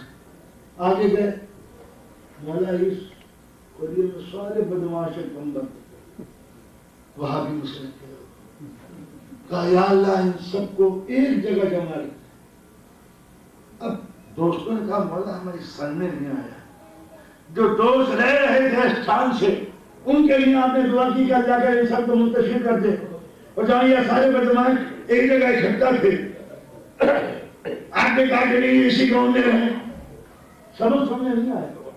کہا یہ دوست منتشر ہو جائیں گے تو ہمارا پیغام دنیا میں پہنچائیں گے، یہ دشمن منتشر ہو گئے یہ شرارت پھیلائیں گے، لہٰذا ہم نے دعا مانگی گئی کہ گاؤں میں سارے گئے اور یہ منتشر ہو جائیں، تو آپ جو وطن چھوڑ کے یہاں پر آئے ہیں امام کی دعا کی۔ اب جب یہاں پر آئے ہیں تو پیغام بدل دیجیے، انداز بدل، اس لیے کہ آپ جو جس ریچول اور جس رسم و رواج کے پابند ہیں وہ آپ کی ماؤں نے، باپ نے، کلچر نے، محلے نے، گاؤں نے، علاقوں نے بخشا ہے۔ اب جب یہاں پر آئے تو یہ نئی نسل آپ کے قابو سے باہر ہے، انہوں نے آپ کے کھانے چھوڑ دیے، چپس کھانے لگے، پزا سے پیٹ بھرنے لگے، یہ نہیں جانتے کہ قورمہ کیا ہے، پلاؤ کیا ہے، بھنا ہوا کیا ہے، رکاجی گوشت کیا ہے، مالٹی گوشت کیا ہے۔ تو جب کھانے کے انداز بدل دیے، لباس کے طریقے بدل دیے، گفتگو بدل دی، لہجے بدل دیے، تو سمجھانے کا آپ بھی ڈھنگ بدل دیا۔ اگر آپ نے ان کو اپنے طریقے سے سمجھایا تو ان کی سمجھ میں نہیں آتا، آ جاتے ہیں آپ کو مگر اندر سے بیوقوف سمجھتے ہیں۔ لندن میں 76-77 میں ہم نے سروے کرایا کہ یہ بچے آپ کو کیا سمجھتے ہیں، تو انہوں نے کہا کہ یہ پاگل لوگ ہیں، ریچول پہ جان دیتے ہیں اور ہمیں بھی اسی ریچول پر کرنے کے لیے کہتے ہیں. یہ مولوی کیا پڑھتا ہے ممبر پہ، ہماری سمجھ میں کچھ نہیں آتا. یہ کیا کرتے ہیں لوگ عزا خانوں میں، ہماری سمجھ میں کچھ نہیں آتا. بیکار ہے، ہم چپ یوں ہیں کہ ان کی اولاد ہے. یہ اکثریت تھی 76 میں لندن کے مدرسہ ادارہ جعفریہ کے اندر. اب کل کے بچے آج سن بلوغ تک پہنچ چکے ہیں. آپ نے اسٹائل بدلا، سمجھانے کا طریقہ بدلا، اپنے رسم و رواج ان کے لحاظ سے بدلے. میں جلوس کا منکر نہیں، جلوس نکلے، مگر جلوس ہے کیا چیز؟ پیغام حسینی کو وہاں تک پہنچانا جو لوگ ہمارے عزا خانوں میں نہیں جا سکتے. پیغام پہنچانے ہی کے لیے تو جلوس نکالا. انہوں نے فتویٰ لگایا کہ دیکھنا مت جلوس کو نکال ٹوٹ جائے گا. ہم نے اتنے لمبے علم لگا دیا، لوگ دیکھو توڑو.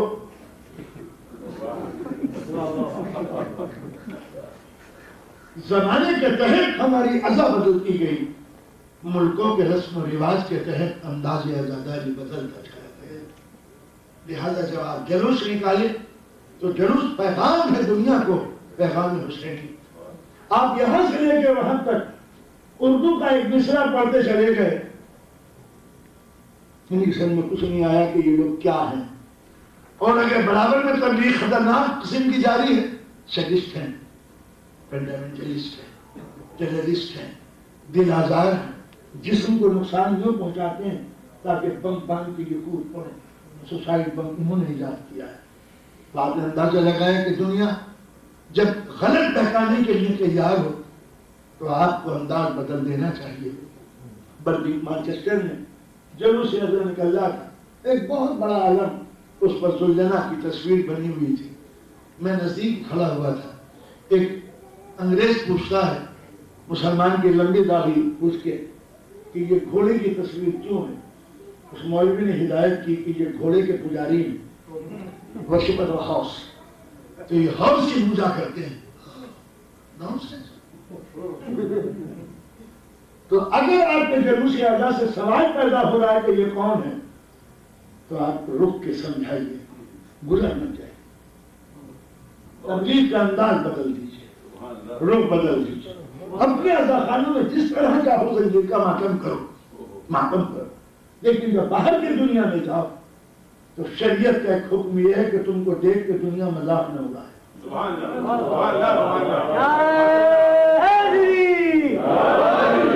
تو لہذا جب تک کہ نئی نسل کو یہاں کے دماغ میں جو انداز ہے تقدیس کا کہ یہ مقدس کس کو سمجھتے ہیں. ہم ہندوستان میں آئے تو ہم نے ہندوؤں کا خیال کیا یا نہیں کیا؟ یہ مقدس کس کو سمجھتے ہیں؟ ہم نے وہی طریقے استعمال کیے کہ یہ دسہرہ کا جلوس نکالتے ہم بھی جلوس نکالیں، یہ کرتے ہیں ہم بھی یہ کریں، یہ کرتے ہیں. کیوں کہ تبلیغ کا طریقہ یہ تھا کہ جس کی نگاہوں میں جو چیز قابل اعتبار ہے اس اعتبار کو باقی رکھنا چاہیے. جلوس نکالا، رمضان کا زمانہ ہے، آپ پان کھاتے ہوئے یاجی کرتے چلے جا رہے ہیں. کس نے تبلیغ کیا ہے؟ جلوس اعضاء، کراچی کی سڑکیں، بمبئی کی سڑکیں، ماتم کرنے والے اور کہتے ہیں، ہنس رہے ہیں، ریسٹورنٹ میں کھانا کھا رہے ہیں، ٹکا کباب کھا رہے ہیں، ہنستے ہنستے ماتم کر رہے ہیں. کس کا نام لیا؟ پیغام کہاں پہنچا؟ اگر یہ پیغام حسین نے آپ نے نہ پہنچایا تو سب کی ذمہ داری شرم آپ کے اوپر ہوگی. اس لیے کہ آپ یہ نہیں کہہ سکتے ہمارا مولوی ایسا ہے، ہمارا مولوی جاہل ہے. مولوی تو سماج کی کریم ہوتا ہے، جیسے دودھ ہوگا ویسی کریم ہوگا. دودھ اگر سفید ہے تو کریم بھی سفید ہوگی. یہ کیسے ممکن ہے کہ سماج تو بے کرم ہو اور پیدا ہو عبد الکریم؟ یہ نہ تو جیسی سوسائٹی ہوگی اسی کا نتیجہ پرسٹ ہوگی. تو اگر آپ نے عالم دین کو ذہین کو بنایا ہے تو ذہن کی توقع رکھی. اور اگر یہ دین میں مجبور ہو کر مولویت اختیار کی ہے یا 5ویں 6ٹھی کلاس میں جو فیل ہو جائے اور وہ مولوی بن جائے تو خصوص سماج کا ہے، مولوی کا نہیں۔ تو لہٰذا جب تک کہ انٹلیکچوئل آپ خود پیدا نہ کریں اپنے، اور اس کے لیے شور بچار نہ کریں کہ ہماری نئی نسلوں کی ہدایت کا سامان کیسے ہو۔ میں نے بات کہی تھی لندن میں بہت دن پہلے، لوگ ناگوار ہوئے، مجھے عجیب سی باتیں سننی پڑی۔ میں نے کہا کہ آپ نے لندن کے قدم قدم پر چرچ خریدے ہیں، یہ چرچ کیا ہے؟ جو انگریز جس ملک کو یا شہر کو فتح کرتا اور لوٹ کے لے کے آتا، احساس جرم کی بنا پر وہ ایک چرچ بنا دیتا۔ انگریزوں نے دولت لوٹ کے چرچ بنائے، ذہن نہیں بنائے۔ نتیجہ یہ ہوا کہ نئی نسلوں نے ان چرچوں کو بیچ کھایا جو باپ دادا نے خریدے تھے۔ خدا کا شکر ہے کہ آپ سینٹر خرید رہے ہیں، مبارک ہو آپ کو، بہت بڑا سینٹر۔ لیکن جب تک کہ اس سینٹر میں نئے ذہن کی تشکیل نو نہ ہو، نئے تبلیغ کے عنوان نہ ہو، ہر چیز کو آپ یہ کہہ کے مت گزر جائیے بچہ کیا کر لے گا۔ نظر ہے تو بتائیے کہ نظر کے معنی کیا ہے، علم کو چومنا ہے تو بتائیے کہ علم کے چومنے کے معنی کیا ہے، اگر آپ نے سبیل لگائی ہے تو معنی بتائیے کہ سبیل کیا ہے، تبرک بانٹا ہے تو مفہوم بتائیے کہ تبرک ہے کیا چیز۔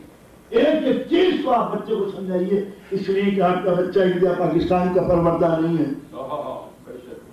یہ اس ملک کے بچے ہیں جہاں ان کو بولنا اور اعتراض کا اس کوشچننگ اسکول سے شروع کی جاتی ہے۔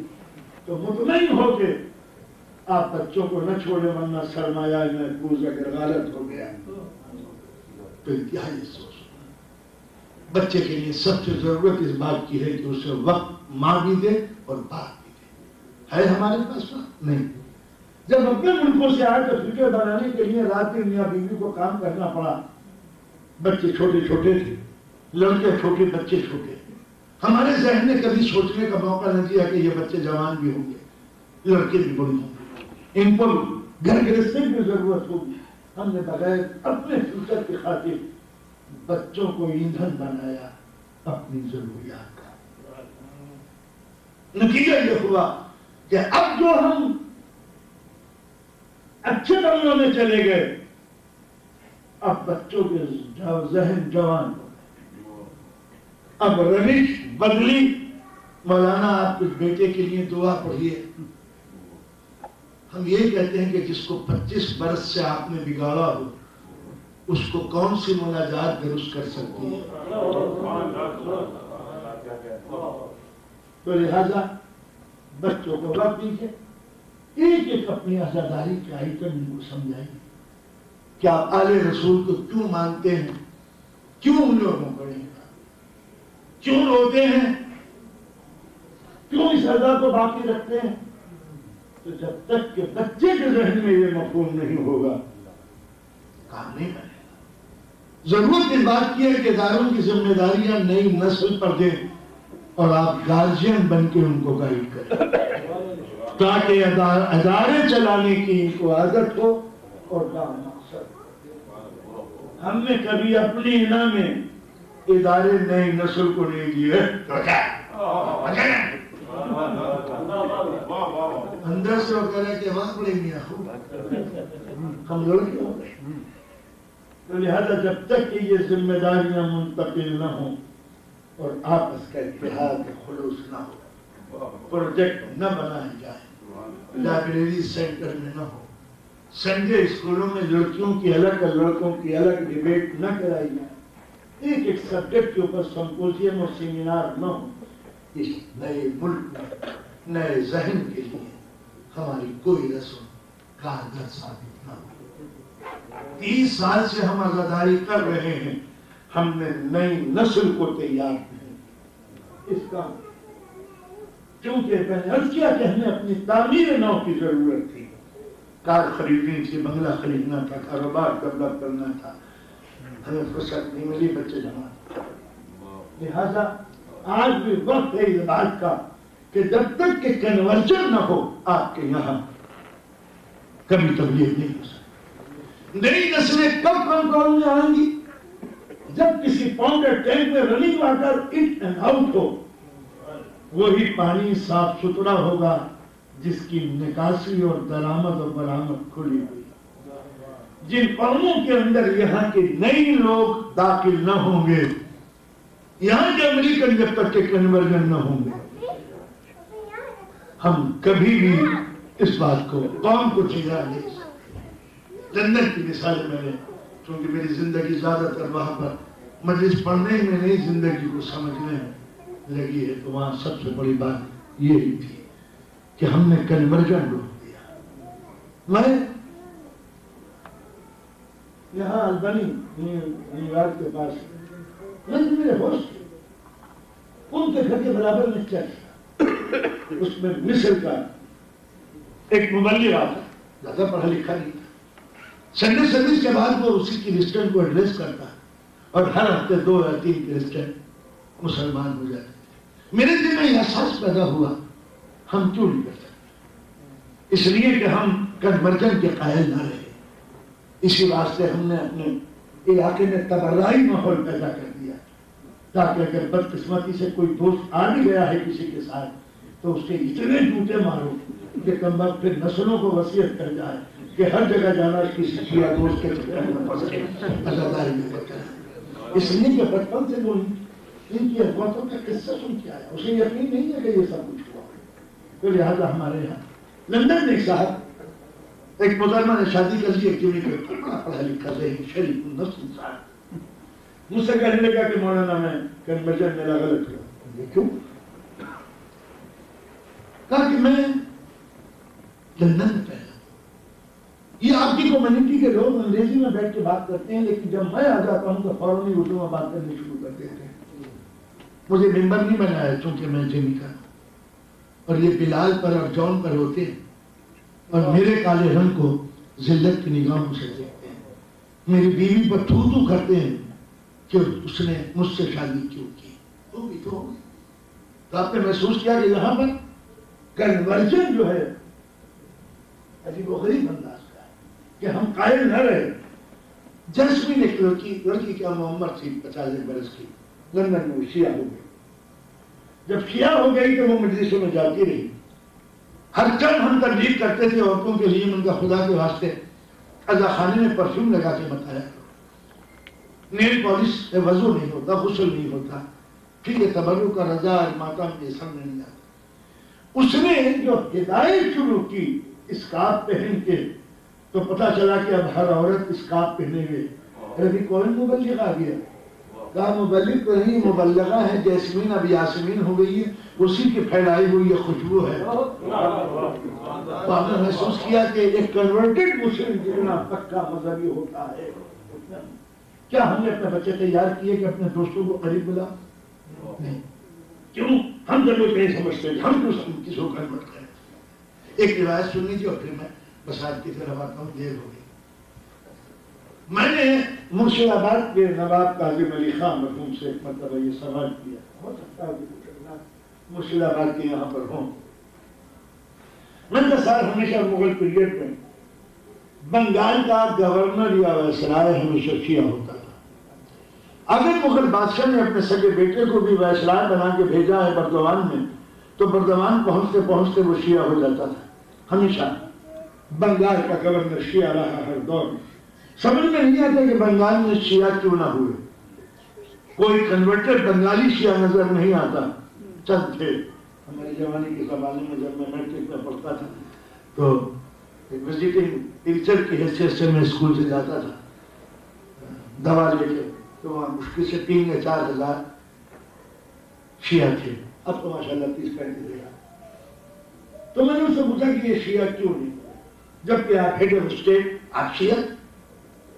تو انہوں نے جو کاظم علی خان مرحوم نے جواب دیا وہ عبرت کے لیے کہا ہے، ویل یو نو کہ بنگالی لوگ کالا کالا ہوتا ہے، دبلا پتلا ہوتا ہے، ہم نہیں چاہتا تھا کہ یہ کالا کالا مسلمان شیعہ ہو جائے۔ گورا handsome beautiful means, you know as we belong to a very beautiful society, so we don't like all these things. جہاں یہ مینٹلٹی ہو کہ کنورژن روک دو، آج یہ کہ ہم نے تبلیغ دین سے غفلت کر دی، جبکہ یہ مذہب تبلیغ ہی کے لیے آیا تھا۔ جب کربلا کے ہنگامے میں تبلیغ نہ رکی اور پیغام حسینی پہنچایا جاتا رہا ہو ان لوگوں کے بھی ذریعے جو پیغام پہنچانے لائق، لیکن انہوں نے پیغام حسینی پہنچایا۔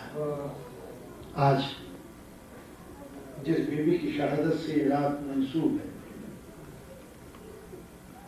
مجھ سے کہا گیا کہ تابوت اٹھے، اس لیے نہیں اٹھے گا کہ تابوت اٹھایا گیا تھا، اس لیے اٹھے گا کہ اس کا تابوت نہیں ہے۔ جس کو موت تو آئی مگر تابوت بنانے والے، ایک 4 برس کی بچی جو حسین کے ساتھ ساتھ مصیبتوں میں اتنا سردوں کے کسی نے امام سجاد سے پوچھا کہ مولا آپ کی ساری بہنوں کے نام فاطمہ پہ ہیں، تو امام نے فرمایا تھا کہ میرے باپ کو 2 ناموں سے بے پناہ پیار تھا، علی اور فاطمہ۔ جتنے بیٹے پیدا ہوئے امام حسین کے سب کے نام علی، جتنی بیٹیاں پیدا ہوئی ان سب کے نام فاطمہ۔ ماؤں کی نسبت سے بڑی اور چھوٹی سمجھ لیجیے، نام فاطمہ تک کبرا یوں کہی گئی کہ بڑی بیٹی، نام فاطمہ سکینہ، عجیب بات ہے، سکینہ گھر بھر کی تسکین کا سبب، لہذا فاطمہ کے پکارنے کا نام سکینہ ہے۔ اتنی لاڈلی اور چہیتی بیٹی امام کی کوئی نہ تھی جتنی سکینہ تھی۔ اتنی روایتیں مشہور تھی کہ باپ کے سینے پہ سونے والی کہ یزید نے بھی شمر سے یہ پوچھا کہ یہ وہی سکینہ ہے جو باپ کے سینے پہ سونے والی۔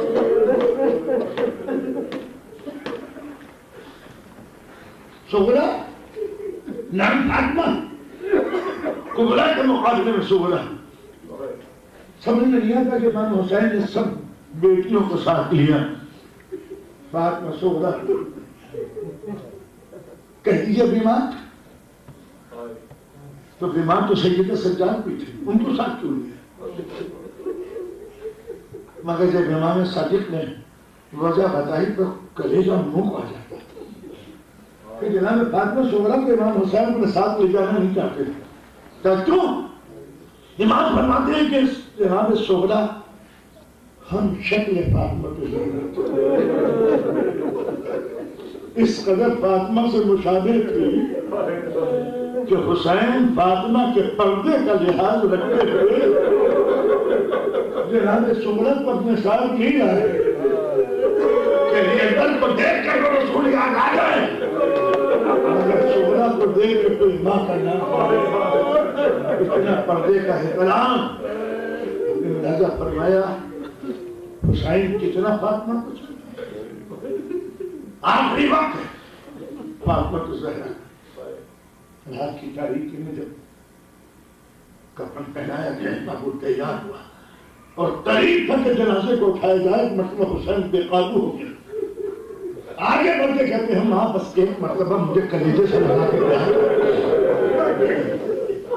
بند کفن ٹوٹ گیا، سنترا سا آیا فاطمہ کے جنازے میں، بند کفن ٹوٹ گیا، حسین چلے نہیں گئے، تو حسین روتے رہے، تو ایک مرتبہ علی آہستہ آگے بڑھے، حسین مسافر کو اجازت دے میرے ماں کو جانے دو، بڑی شفقتوں سے کلیجے سے لگا کے علی نے بجایا۔ بچوں کو بزرگوں کے جنازے سے اسی طرح لگایا جاتا ہے، وہ تو بدنصیب بیٹی تھی کوئی جو باپ کے جنازے سے لپٹی ہوئی تھی اور کسی نے پیار سے نہیں اٹھایا، چمن کے توانوں سے تاریخ کا جملہ سمجھ لیں، اس قدر حسین چاہتے تھے ماں کو۔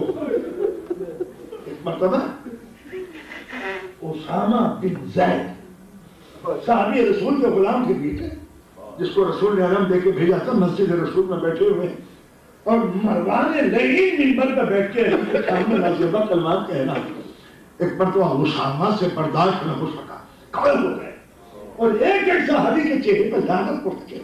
وہ شرم نہیں آتی؟ جس ممبر پہ علی کے فضائل بیان کرتے تھے آج اسی ممبر پر یہ مروانے لئیم، یہ حکم کے نالائق اولاد، اور تم سب کے سامنے علی کی توہین کرے، تم سب دیکھتے رہے. ایک مرتبہ اسامہ بن زید نے امام حسن کی طرف کو دیکھا، آنکھوں میں آنسو، شکوہ زبان سے نہیں آنکھوں سے ہو گئے. مولا آپ کی موجودگی میں بات کی شاید پڑھنے، یہ کہہ کے اسامہ روتے ہوئے چیختے ہوئے آل رسول کے گھر میں پہنچے جہاں حسین بیٹھے ہوئے. اسامہ جا کے امام حسین سے لمٹ کر رو رہے ہیں. امام حسین پوچھتے ہیں کہ اسامہ کیا ہوا؟ کہا مولا زندہ رہ گیا میں. کہا کہ میں اپنے کانوں سے سنوں علی کی شان میں نازل کلمات. مولا آپ کے باپ کی توہین ہو رہی ہے. امام حسن بیٹھے ہوئے. امام حسین نے تلوار نکالی، ننگے پیر دوڑتے ہوئے مسجد رسول میں آئے. صحابہ کرام کو رکھ ہٹاتے ہوئے منبر پہ آ گئے، گریبان پکڑا، مروان کو زمین پر دے مارا، اس کی پکڑی سے گلا اس کا دبا دیا. مروان کی آنکھیں باہر آ گئی.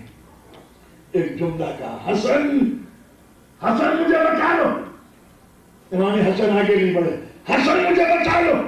امام حسن آگے نہیں بڑھے. جملہ بدل دیا مروان نے، حسن تمہیں فاطمہ کا ساتھ. حسن دوڑ کے حسین کے سامنے کھڑا،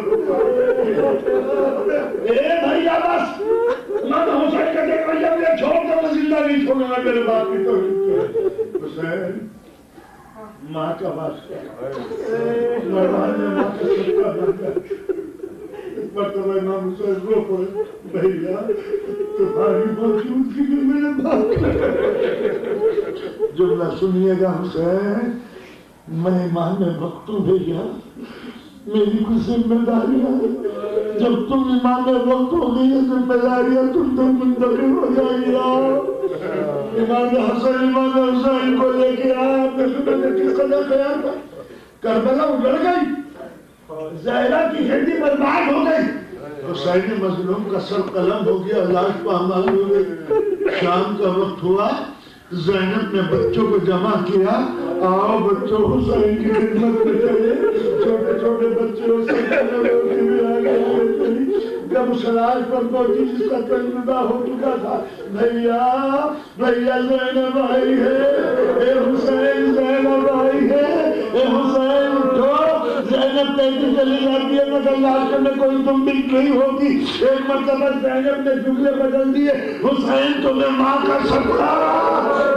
یہ جملے سنا تھا، لاش میں زلزلہ سا آیا، آواز آئی ہے زینب خیمے میں چلی جاؤ. تم خیموں کے باہر کیوں آئی؟ زینب کہتی ہے بھیا خیمے جل گئے. اب زینب کے ان کے سر پہ کوئی سایہ نہیں ہے. ادھر زینب اس راستے کی خاطر کربلا سے چلی خیموں کی طرف. حسین حسین حسین، اور حسین کے کٹے ہوئے گلے سے آواز آ رہی تھی، زینب زینب زینب. اور ساتھ ہی ساتھ وہ چھوٹی سی بچی سکینہ کبھی پھوپھی کے ساتھ چلتی، کبھی پلٹ کے باپ کے چہرے کی طرف کو دیکھ لیتی. ارے بابا آپ کے جانے کے بعد میری بالیاں اتار. اتنی مظلوم بیٹی کربلا سے وادی شام تک جانے والی. جب کوئی تماچا لگا تو سکینہ یاد کرتی مدینے والوں، ارے تم میں کوئی مدینے والا نہیں ہے تو مجھے بچا لو. جب سکینہ کو پیاس لگتی آواز دیتی رجوع کو دیکھ کے، ارے میں سکینہ حسین کی بیٹی ہوں، تم نے کوئی قریش کا مدینے کا رہنے والا ہے، ارے مجھے بڑی پیاس لگ رہی ہے. اے حضور تماچا نندے کو پانی پلا دو. قیامت کی منزلیں گزر گئی سکینہ کے اوپر. اتنا مدینے کو چاہنے والی کسی بچے نے نہیں کہا. حسین وقت رخصت جب چلے ہیں تو سکینہ نے یہی کہا ہے، بابا جان آج جائیے مگر ہمیں مدینہ چھوڑ دیں. سکینہ صبر کو بیٹی، دل چاہتا ہے کہ میں یہ کہہ دوں کہ زندان شام میں 1 سال گزر گیا. سکینہ در زندہ پہ کھڑی رہتی. ایک دن سکینہ نے آسمان کی طرف دیکھا، کیا دیکھتی ہے کچھ پرندے شام کے افق میں اڑتے چلے جا رہے ہیں. سکینہ پوچھتی ہے پھوپھی اماں یہ پرندے کہاں جا رہے ہیں؟ پھوپھی کہاں بیٹی شام ہوئی ہے،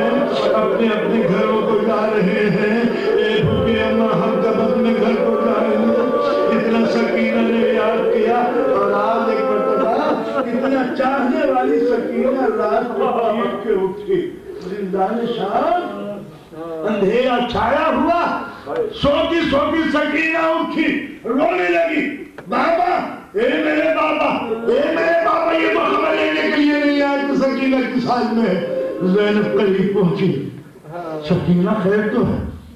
کہا پھپھی اماں میرے بابا زندہ ہو گئے، میرے بابا زخمی نہیں ہے، میرے بابا کا سر قلم نہیں کیا، میرے بابا زندہ ہیں، مجھے گود میں لینے کے لیے آئے، میرے بابا زندہ ہو گئے۔ پھپھی اماں زینب رونے لگی، سجاد سکینہ نے خواب میں اپنے باپ کو دیکھ لیا، مگر اب سکینہ کو چین نہیں، بابا اے میرے بابا مجھے لے جاؤ، اے میرے بابا مجھے لے جاؤ۔ زینب کہتی سید سجاد دروغہ زندان سے کہنا کہ تھوڑی دیر کے لیے سر امام مظلوم لا دے تاکہ بچی کو سکون مل جائے۔ کٹا ہوا جب سر آیا اور سکینہ کے ہاتھوں میں باپ کے کٹا ہوا سر دے کے چیخ پڑی سکینہ، بابا میں تمہیں قتل کر دیا، ارے بابا تم تو زندہ تھے۔ اے میرے بابا یہ کہہ کے سکینہ نے رخساروں پہ تمام جہاں تک تباہ کر دے، اے میرے بابا میرے تماچے مارے، میرے کانوں کی بالیاں اتار دی، اے بابا میرے گلے میں رسم مان لیے، بابا کوئی پھڑکیاں مجھے نہیں دیتا تھا، آپ کے بعد کتنا مجھے پھڑکیاں مجھے مارا ہے، یہ کہتے سکینہ نہیں ہوتی چلی گئی، خاموش ہو گئی سکینہ، تھک گئی شاید زینب آگے بڑھی، اور ایک مرتبہ کہتی ہے سکینہ تھک گئی، اے بیٹی یہ سر حسین ہمیں دے دو، ہم بھی اپنے ماجائے کا ماتم کر لیں۔ کوئی جواب نہیں ملا۔ ایک مرتبہ زینب آگے بڑھی، سکینہ کے ہاتھ پر ہاتھ رکھے، لفظوں کو ٹٹولا بین اللہ، اے سجاد ارے مسعود لائی آپ خاموش ہو گئی۔ سکینہ اپنے رخساروں کو باپ کے لبوں پر رکھتے ہمیشہ کے لیے خاموش ہو گئی۔ ایک مرتبہ زندان شام میں کوہرام مچا، یزید کی آنکھ کھل گئی، کنیز سے پوچھا کون رو رہا ہے؟ کنیز نے کہا امیر وہ جو بچی رات بھر روتی تھی اب کبھی نہیں روتی، چپ ہو گئی، ہمیشہ کے لیے خاموش ہو گئی۔ یزید نے حکم دیا یہ پیرہن لے جاؤ کفن کے لیے، اس بچے کو دے دینا۔ کنیز زینب کے پاس آئی، اے زینب اے حسین کی بہن، امیر نے یہ کفن بھجوایا ہے۔ زینب نے کہا جس بچے کا باپ بے گور و کفن ہو اس بچے کو کفن کی ضرورت نہیں ہے، میں اسی خون آلود کرتے میں بیٹے کو کفن کر دوں گی۔ اب تاریخ کا وہ المیہ شروع ہوا، ہاتھوں میں زنجیریں، پیروں میں بیڑیاں، گلے میں آب اور ہاتھ میں بہن کا جنازہ۔ یہ وہ تابوت تھا کہ جس کو اٹھانے کے لیے ضرورت تھا، بس جب قبر کھلی بھی دیکھی، سید سجاد ایک مرتبہ قبر کے قریب آئے اور ایک مرتبہ سکینہ کو جب لحد میں اتارا تو یہ کہہ کے اتارا، اے چچا جان یہ آپ کی امانت باقی ہے، میں تو کٹے ہوئے ہاتھ میں میرے سجاد میری سکینہ کو میرے ہاتھ کو دے دے دو، امام سجاد ہے، بہن کا جنازہ ہے، عباس سے